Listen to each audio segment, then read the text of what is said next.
Shockwaves have rippled through global oil markets after the United Arab Emirates announced it will withdraw from OPEC and OPEC Plus on the 1st of May. It's a major blow to the 66-year-old cartel, with the UAE among its biggest producers. The Gulf state said the move was driven by national interest, citing what it described as unprecedented circumstances. The UAE faces regional tensions with Iran, alongside disruptions in the Strait of Hormuz that have constrained key oil exports.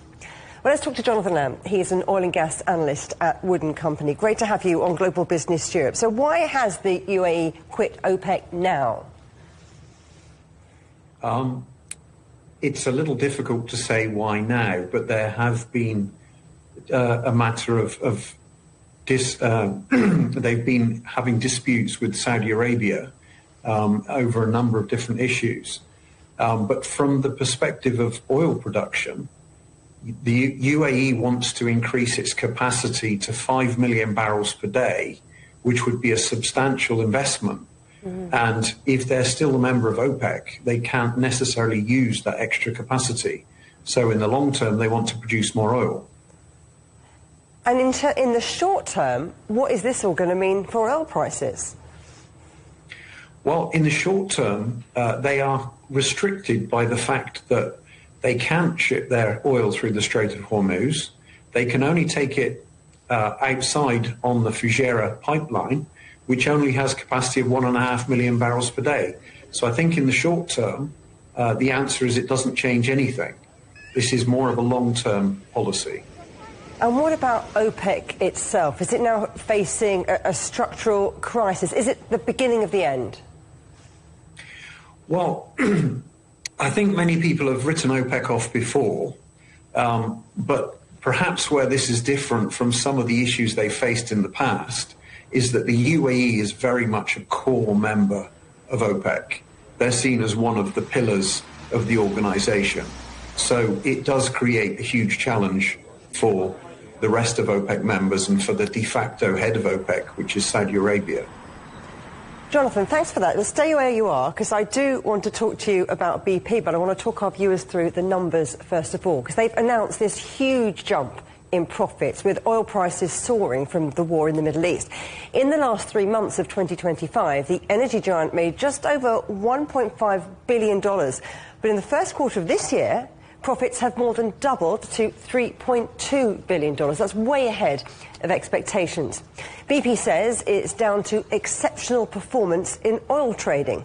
New Chief Executive Meg O'Neill saying the company has worked hard to supply fuel under challenging circumstances.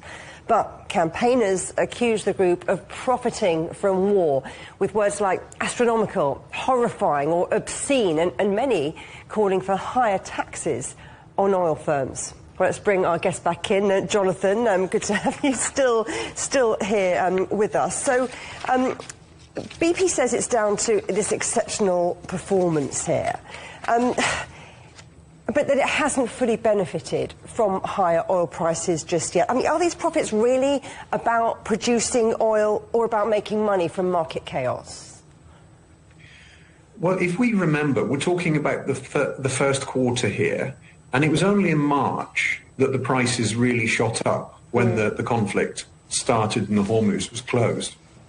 So, in a sense, yes, the average price of oil and gas in the first quarter was not nearly as high as the current prices are. And if we look at the details of their profits, there's a big part of that is coming from oil trading. And typically traders of any kind, if they're good at what they do, can make a lot of money when there's volatility. And it seems to me that that's what BP has done. But if big oil is this profitable in a crisis, does it undermine the urgency to shift to renewables and undermine the policies and the strategy of big companies like BP when it comes to the green transition? Well, for BP and oil companies like BP, in a way it does. We've seen in recent years that BP has struggled when it comes to the renewables business, and now all of a sudden they're making a lot more money from their core oil and gas legacy business. But from the perspective of society, perhaps it does the opposite. So perhaps we'd benefit more from investing in renewables and not relying quite so much on oil and gas. So big oil and oil traders, as you say, are making lots of money out of all of this volatility. But what about consumers? Because if prices stay high, I mean, what does it really mean for motorists, for people who want to take flights, for people who use this oil? Are we locked into paying more longer?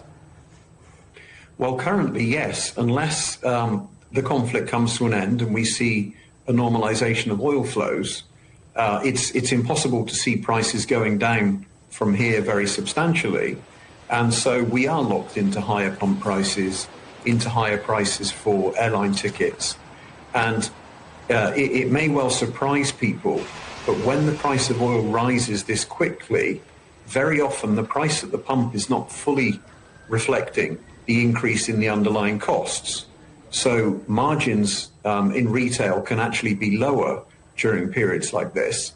And then if the price remains high for a period of time, those margins will catch up. So we may even have to pay more when we fill up our cars. Oh, I really hope not, Jonathan, but it seems that the writing is on the wall. Jonathan Lamb at Wood & Company, thank you very much.